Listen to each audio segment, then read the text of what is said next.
Merci. Et le difficulté, hein?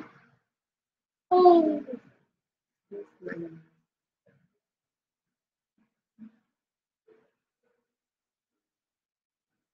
Bonsoir, bonsoir.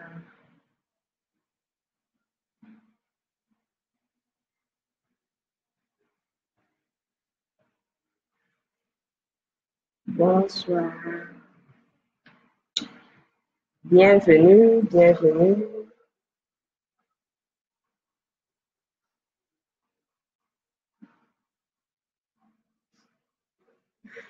Bonsoir, juste une petite minute ou deux.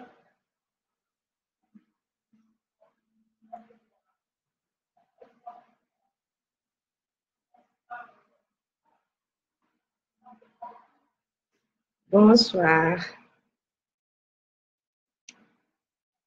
Je suis Christiane Ekwala, fondatrice de Women of Glory Ministry. salut, et moi c'est Sandy de l'école. Maintenant, tu peux laisser moi, s'il te plaît, je vais travailler. Bonsoir, bonsoir, bonsoir, bonsoir à ceux qui sont en train de se connecter. J'ai à cœur ce soir de partager une petite parole pendant quelques minutes. C'est une parole que le Seigneur a mise dans mon cœur depuis quelques jours déjà. Et ce soir, j'ai pu avoir un petit moment pour partager cela avec vous. Donc, on va lire, c'est une petite parole qui se trouve dans Luc 14. Luc 14 à partir du verset 25 jusqu'au verset 30. Avant de lire, je vais faire une toute petite prière, demander au Seigneur d'être avec nous, de mettre sur mes lèvres les paroles qu'il faut exactement. Donc, Père éternel, nous te bénissons, nous te célébrons, nous te disons merci pour cette merveilleuse journée. Merci pour les personnes qui sont connectées. Et nous prions qu'au nom de Jésus, Seigneur, que ta parole que tu vas déposer dans les cœurs ce soir porte du fruit et du fruit qui demeure au nom de Jésus. Alléluia. Donc, ce soir, je voudrais partager dans Luc 14 à partir du verset 25. Je vais lire rapidement. La Bible déclare que de grandes foules faisaient route avec Jésus. Il se retourna et leur dit, « Si quelqu'un vient à moi, et s'il ne hait pas son père, sa mère, sa femme, ses enfants, ses frères et ses sœurs, et même sa propre vie, il ne peut être mon disciple. Et quiconque ne porte pas sa croix et ne me suit pas, ne peut être mon disciple. Car lequel de vous, s'il veut bâtir une tour, ne s'assied d'abord pour calculer la dépense et voir s'il a de quoi la terminer, de peur qu'après avoir posé les fondements, il ne puisse l'achever et que tous ceux qui le verront de se mettre à le railler, en disant, cet homme a commencé à bâtir et il n'a pu achever. Alléluia. On va donc s'arrêter là pour le moment. La parole de Dieu, le titre de ce texte dans ma Bible, c'est Conditions à remplir pour être disciple de Jésus. Alléluia. Conditions à remplir pour être disciple de Jésus. Ça veut dire qu'on n'est pas disciple de Jésus n'importe comment. Il y a des conditions qu'il faut remplir. Il y a un certain nombre de choses qui doivent être mises en place pour pouvoir dire que je suis disciple de Jésus. Alléluia. Et la parole de Dieu ici au verset 25 commence par dire que de grandes foules faisaient route avec Jésus. De grandes foules faisaient route avec Jésus. La Bible déclare que Jésus allait de lieu en lieu faisant du bien. Donc, partout où Jésus allait, il attirait des grandes foules avec lui. Il n'attirait pas seulement une personne, il n'attirait pas deux, il n'attirait pas 100, il attirait des milliers de personnes. Et la Bible dit que cette foule faisait quoi? Route avec Jésus. Donc, cette foule accompagnait Jésus. Cette foule était un peu comme dans la suite de Jésus. Alléluia. Seulement ici, la Bible nous dit, il se retourna et leur dit. Quand je lis ça, j'ai l'impression, Jésus était un peu, la Bible ne le dit pas, c'est moi qui dis, j'ai un peu cette impression, tu as quelqu'un, des milliers de personnes qui te suivent, et à un moment, tu es un peu exaspéré, tu te retournes et tu leur dis, attendez un peu. Si quelqu'un vient à moi, alléluia. Donc, il est en train de leur dire, le tout n'est pas d'être dans la masse. Le tout n'est pas dans la grande foule qui me suit. Mais je voudrais que dans cette grande foule, que toi, tu puisses te démarquer. Je voudrais que dans cette grande foule, que tu puisses te distinguer. Alléluia. La foule est composée des centaines, des milliers de personnes. Et je voudrais que chacune des personnes qui constituent cette foule prenne la décision de me suivre. C'est pour ça qu'il dit que si quelqu'un vient à moi, il ne dit pas si la foule vient à moi. La foule ne suit pas Jésus. La foule fait route avec Jésus, mais la foule n'est pas disciple de Jésus. On se démarque, on se positionne en tant que personne seule pour être disciple de Jésus. C'est pourquoi on nous dit généralement que le salut n'est pas collectif, le salut est individuel. Et ce soir, ce que le Seigneur met dans mon cœur, c'est que peut-être tu fais partie de cette foule. Peut-être tu fais partie de cette grande assemblée de l'Église. Peut-être tu fais partie de cette grande foule du ministère. Mais est-ce que tu es disciple de Jésus? Est-ce que véritablement tu suis Jésus? Est-ce que Jésus est ton maître? Et ce soir, Jésus, en s'adressant à la foule, dit à la foule, je n'ai pas besoin qu'une foule me suive.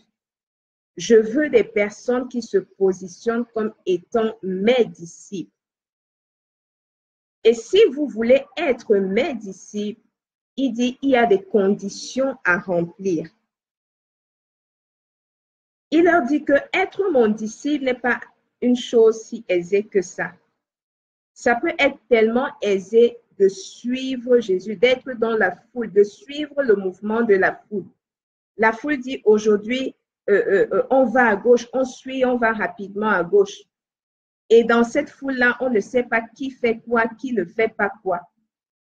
Mais dans la marche avec Jésus, on doit se démarquer. On doit pouvoir sortir de la foule. Et la bonne nouvelle, c'est que avec Jésus, même s'il y a 1 millier de personnes, au milieu de cette foule, il nous voit. Il a vu Zachée au milieu de la foule. Il a vu Zachée sur cette table, il a dit, descends. Pourquoi? Parce que Zachée s'est démarqué. Zachée s'est démarqué. Il a dit, non, je ne veux pas être dans cette foule. Je ne veux pas que la foule soit un handicap pour moi pour voir Jésus. Pour cela, je vais sortir de la foule. Je vais me mettre à une position telle que Jésus me verra et je le verrai. Et ce soir, il dit ici, il se retourna et leur dit, si quelqu'un vient à moi, alléluia, c'est une hypothèse, s'il vient à moi, parce qu'on peut venir à Jésus ou on peut ne pas venir à Jésus. On peut être dans la foule sans être venu à Jésus. Et il a dit que vous qui êtes dans cette foule-là, si vous voulez venir à moi, vous ne pouvez pas venir à moi si vous ne haïssez pas votre père, si vous ne haïssez pas votre mère, si vous ne haïssez pas vos enfants, si vous ne haïssez pas vos frères et sœurs et même votre propre vie. Est-ce que Jésus est en train de nous enseigner la haine? Non. Jésus est en train de leur dire que pour être mon disciple, non seulement tu dois sortir de la foule, Tu dois pouvoir te démarquer, te distinguer. Mais il est important que tu saches que le suivre, c'est prendre la décision de disparaître. C'est prendre la décision de mourir et que Jésus vive au travers de toi. C'est prendre la décision que rien ne comptera au-dessus de Dieu. Alléluia. Rien ne va compter. Rien ne va compter si ce n'est Dieu. Et combien d'entre nous sommes arrivés à ce stade où nous disparaissons et Christ seul est vu, où nous disparaissons et Christ seul apparaît. Pour être disciple de Dieu, de Jésus, c'est entrer dans cette dimension-là. Il a dit, vous ne pouvez pas être mes disciples si votre papa compte plus que moi. Vous ne pouvez pas être mes disciples si votre affaire, votre business, votre travail, votre passion compte plus que moi. Vous ne pouvez pas être mon disciple si le ministère même que je vous ai donné pour amener des gens à moi compte plus que moi. Et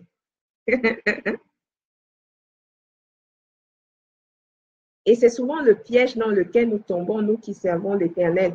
C'est que le ministère prend la place de Dieu. À ce moment, on cesse d'être disciple de Jésus. On cesse de suivre Jésus.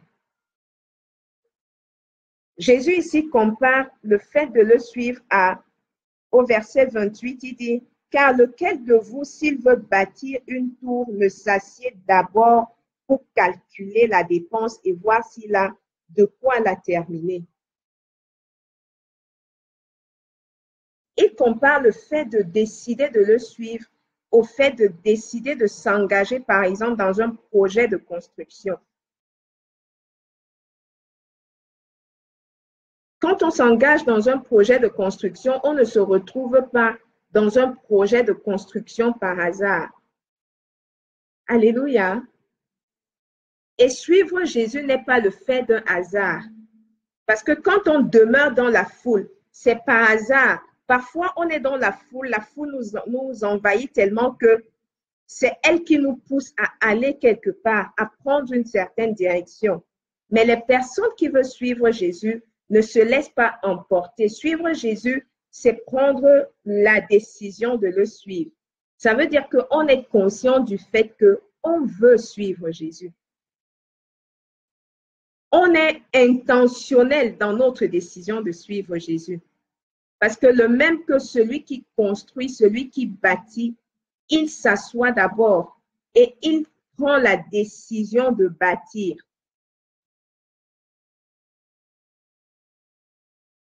Je ne connais pas, peut-être vous en connaissez, des personnes qui engagent la construction d'une tour. Parce qu'il dit ici que ce n'est pas, je ne parle pas de construire une chambrette en carabote. Non, les gens qui veulent construire quelque chose de sérieux, les gens qui veulent engager des gros chantiers, les gens qui veulent bâtir des tours, ne se lèvent pas comme ça et commencent à bâtir. Non. Ces personnes s'asseyent. Elles disent non, je veux être un bâtisseur. Je veux être quelqu'un qui construit. Et elles savent ce qu'elles veulent construire. Elles disent, je veux construire une tour. On connaît l'histoire des tours jumelles, n'est-ce pas? On connaît l'histoire de la tour Eiffel. Est-ce que ça s'est fait comme ça là, par hasard? Non. Il dit, si quelqu'un veut bâtir une tour, la personne s'assoit d'abord. Elle s'assoit d'abord, elle prend la décision, non, ici je veux être un bâtisseur. Est-ce que je veux être un bâtisseur avec Christ? Si tu veux être un bâtisseur avec Christ, tu es intentionnellement un bâtisseur. Et ceux qui suivent Jésus sont des personnes qui sont des bâtisseurs. Ce n'est pas des personnes qui sont oisives. Ceux qui sont disciples de Jésus, c'est des personnes qui sont bâtisseurs. parce que Jésus lui-même est le premier bâtisseur et il bâtit nos vies. Et quand tu prends la décision d'être disciple de Jésus, c'est prendre la décision de devenir aussi un bâtisseur. Et quiconque veut bâtir des tours, la parole de Dieu dit, la personne s'assoit. Quand la personne s'assoit, elle calcule la dépense. Elle ne calcule pas le gain. Aujourd'hui, on entend les messages, venez à Jésus, il va vous donner la prospérité. Venez à Jésus, il va vous donner ceci, il va vous donner ceci. Le suivre Jésus là, ce n'est pas suivre Jésus parce que je vais gagner ceci. Le suivre Jésus là, c'est que je suis prêt à dépenser. Je suis prêt à perdre. Est-ce que tu es prêt à perdre? Il faut calculer la dépense, il faut calculer les coûts, ce que ça va te coûter et ça coûte de suivre Jésus. Tu veux suivre Jésus? Ça te coûte parfois tes amitiés. Tu veux être disciple de Jésus? Ça te coûte parfois ta famille. Ça te coûte parfois les choses que tu aimes. Tu ne peux pas être disciple sans payer le prix. Tu ne peux pas être disciple sans dépenser. Et c'est là que ça commence, par la dépense. Il dit, la personne s'assoit. Est-ce que tu es assis? Tu veux bâtir le mariage, tu dois être prêt à dépenser. Tu veux bâtir une carrière professionnelle, tu dois être prêt à dépenser.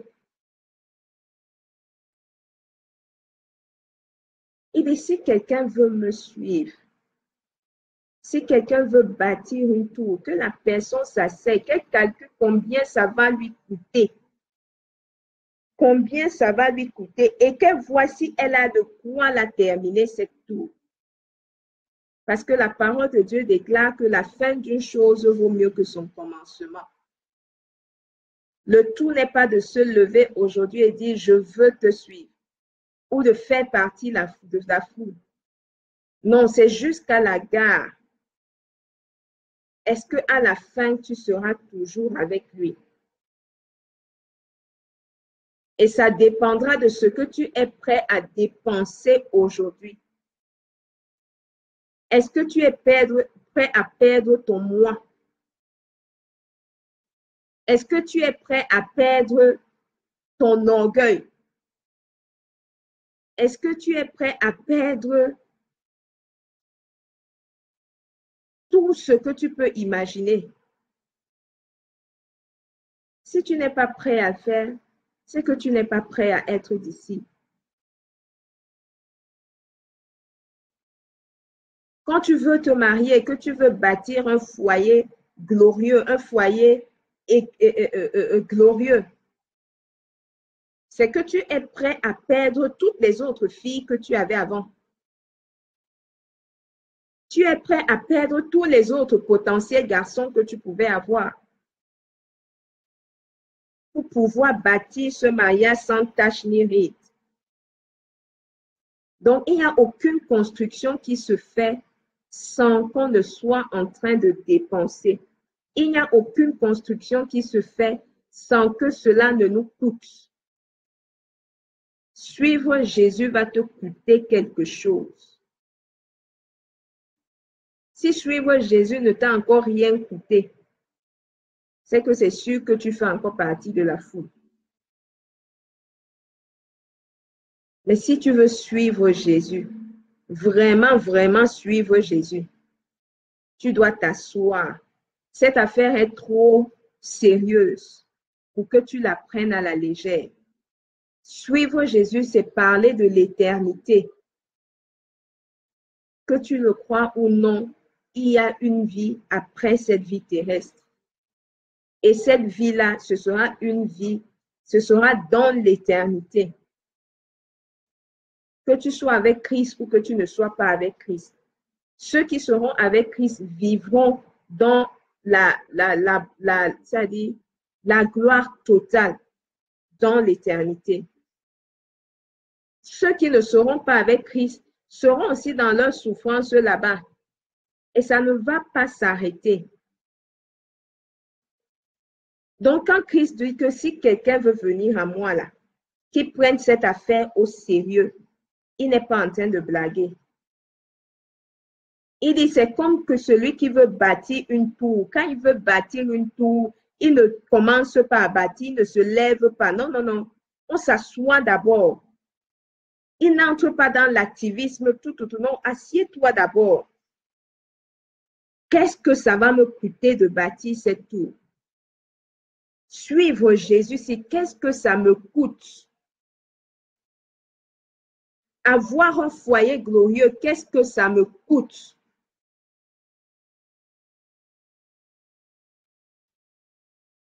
Avoir, par exemple, une carrière professionnelle, une super carrière, entre guillemets, professionnelle, où je vais être CEO et tout, qu'est-ce que ça me coûte?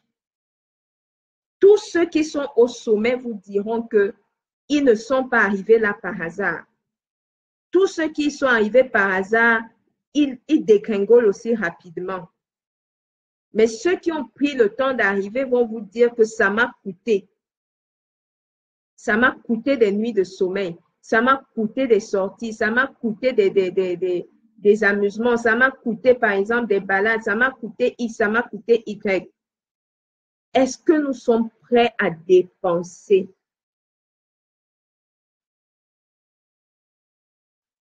Tu veux bâtir de bonnes relations amicales. Est-ce que tu es prêt à dépenser? Est-ce que tu es prêt à dépenser que ton ami te fait mal et tu pardonnes? C'est ça, la dépense dont il parle. Ton mari t'a trompé, mais tu veux un mariage glorieux. Tu pardonnes. Tu es en train de calculer la dépense. Qu'est-ce que ça va me coûter? Ça va me coûter d'oublier moi-même. Et c'est ce qu'il nous dit, on doit arriver à une dimension dans laquelle où nous cessons d'exister. Et c'est Christ qui vit en nous. C'est pourquoi Paul pouvait dire que si je vis, ce n'est plus moi qui vis, c'est Christ qui vit en moi. Mais il faut du chemin pour y arriver. Est-ce que nous sommes prêts? Et ce soir, c'est ce que j'avais à cœur de partager avec nous. Servir Dieu n'est pas une affaire d'amusement. Servir Dieu est très important. Et plus encore par les temps que nous vivons. Quand je parle de servir Dieu, ce n'est pas d'être pasteur, ce n'est pas d'être missionnaire, non. C'est d'être un disciple de Christ. C'est de sortir de la foule. C'est de sortir de ceux qui le suivent sans savoir pourquoi ils le suivent. C'est de sortir de ceux qui le suivent parce que c'est la tendance de l'heure. C'est de sortir de ceux qui sont dans la foule parce qu'ils entendent qu'il va donner du pain. Ceux qui sont dans la foule parce qu'ils n'ont rien à faire. Non. Jésus s'est retourné, il a dit à la foule, arrêtez-moi ça. La Bible dit que c'était des grandes foules qui faisaient ou t'avais. Lui, il a dit, arrêtez-moi ça. Si une personne là veut me suivre, si elle veut être mon disciple, assieds-toi, prends la décision de suivre Jésus. Assieds-toi, réfléchis et dis non, ici, c'en est assez. Je vais abandonner ma vie à Christ. Ici, c'en est assez. Je vais me donner totalement à Dieu. Si venir à Dieu doit me coûter mon père, ça me coûtera mon père. Si venir à Dieu doit me coûter mon enfant, ça va me coûter mon enfant. Si venir à Dieu va me coûter mon travail, ça va me coûter le travail là. Si venir à Dieu va me coûter le bonbon gars qui me gérait, ça va seulement me coûter ce gars.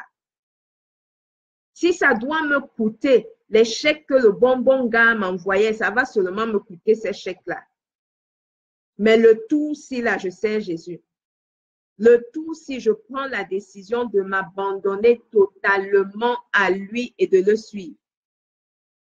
Et la bonne nouvelle, c'est que la Bible dit qu'il n'y a personne qui est abandonné, père, mère, maison, quoi que ce soit, pour le suivre.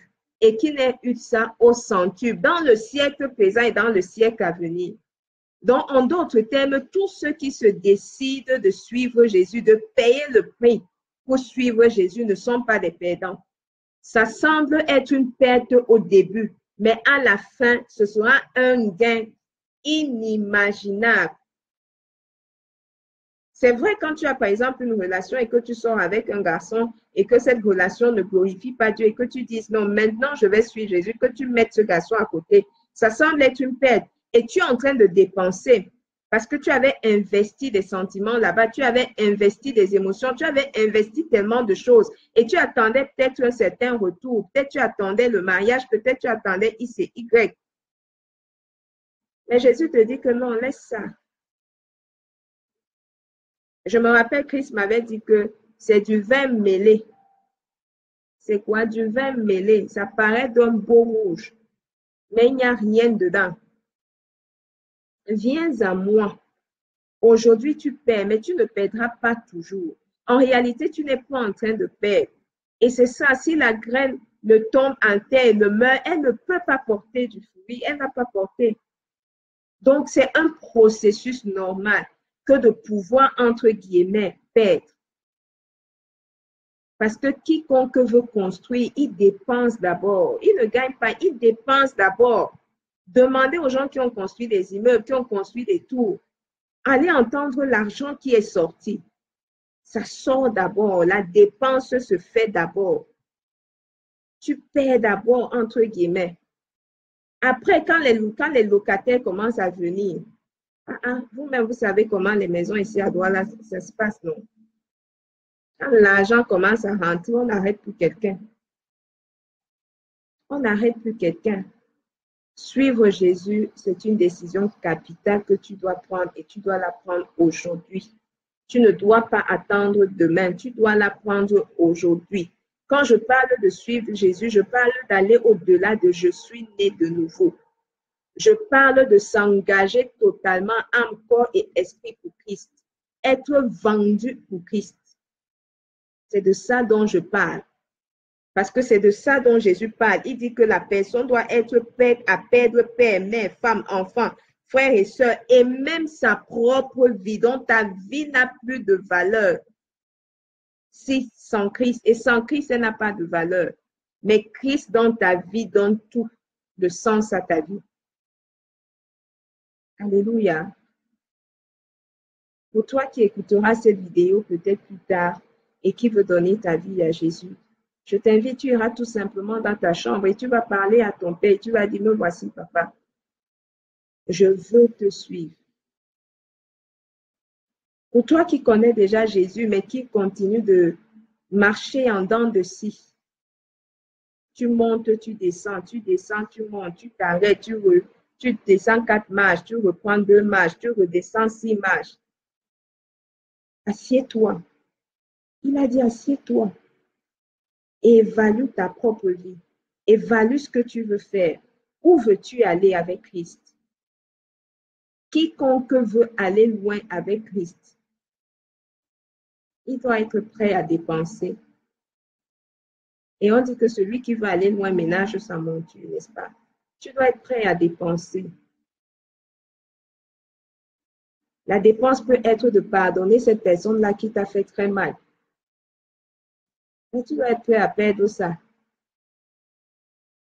La dépense peut être d'aller demander pardon à quelqu'un, d'aller t'humilier devant quelqu'un. Tu dois être prêt à perdre ton orgueil. Toi, la grande dame, tu dois être prêt à descendre. Toi, le grand monsieur. Alléluia. Que le Seigneur nous accorde la grâce de le suivre. Que le Seigneur nous accorde la grâce de le suivre. Que le Seigneur nous accorde la grâce de le suivre et de le suivre chaque jour de notre vie. L'heure est à suivre Jésus. L'heure n'est plus à être dans la foule. L'heure est à se démarquer et à dire, je prends la décision de le suivre.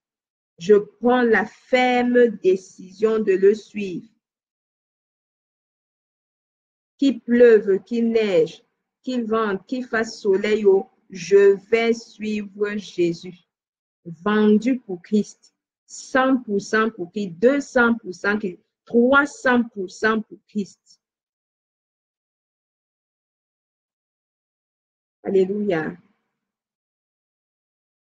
Seigneur, accorde-nous la grâce de te suivre, Papa. Seigneur, accorde-nous la grâce et la force de te suivre. Seigneur, comme Josué, que nous puissions nous tenir et décider de te suivre et décider d'être des disciples et des disciples véritables au nom de Jésus. Josué a dit, choisissez dès aujourd'hui qui vous voulez servir, ou les dieux que vos pères servaient de l'autre côté là, ou Christ. Mais l'heure de jouer à cache-cache est terminée. L'heure de monter, descendre, descendre, monter est terminée. L'heure est à suivre Jésus. Les vraies femmes savent aujourd'hui qu'on suit Jésus. Les vrais hommes savent aujourd'hui qu'on suit Jésus. Donc, si ta définition de vraie femme, c'était que tu es trop belle là, tu as beaucoup d'argent, tu portes les sacs de je ne sais quel nom, sache que tu es à côté de là-bas. Les vraies femmes suivent Jésus. Les femmes de qualité suivent Jésus. Si pour toi, un vrai homme, c'était que tu as 10 000 immeubles, tu as une grosse voiture, papa, c'est zéro macabo. Les vrais hommes suivent Jésus. Les vrais hommes suivent Jésus. Que le Seigneur nous accorde la grâce de le suivre. J'espère que quelqu'un a été encouragé ce soir. J'espère que quelqu'un a eu la grâce de pouvoir dire à Christ, je viens à toi. Alléluia. Et je prie que ton engagement soit ferme. Je prie que ta décision de le suivre soit ferme. Que Dieu te donne la grâce au nom de Jésus. La parole de Dieu déclare, c'est lui qui crée en nous le vouloir et le faire. Et je sais qu'il va le faire dans ta vie au nom de Jésus. Je sais qu'il va te donner la grâce de le faire. Je sais que tu vas être un bâtisseur. Je sais que tu vas être une bâtisseuse au nom de Jésus. Il nous a comparés aux bâtisseurs, ceux qui le suivent, ceux qui sont ses disciples. Il a comparé ses disciples aussi aux gens de l'armée, aux rois et tout ça là. Et nous sommes, c'est ce que nous sommes.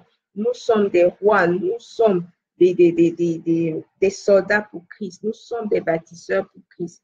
Et avec Christ, nous vaincrons. Et avec Christ, nous vaincrons. Et avec Christ, nous vaincrons. Soyez bénis, soyez bénis, soyez bénis.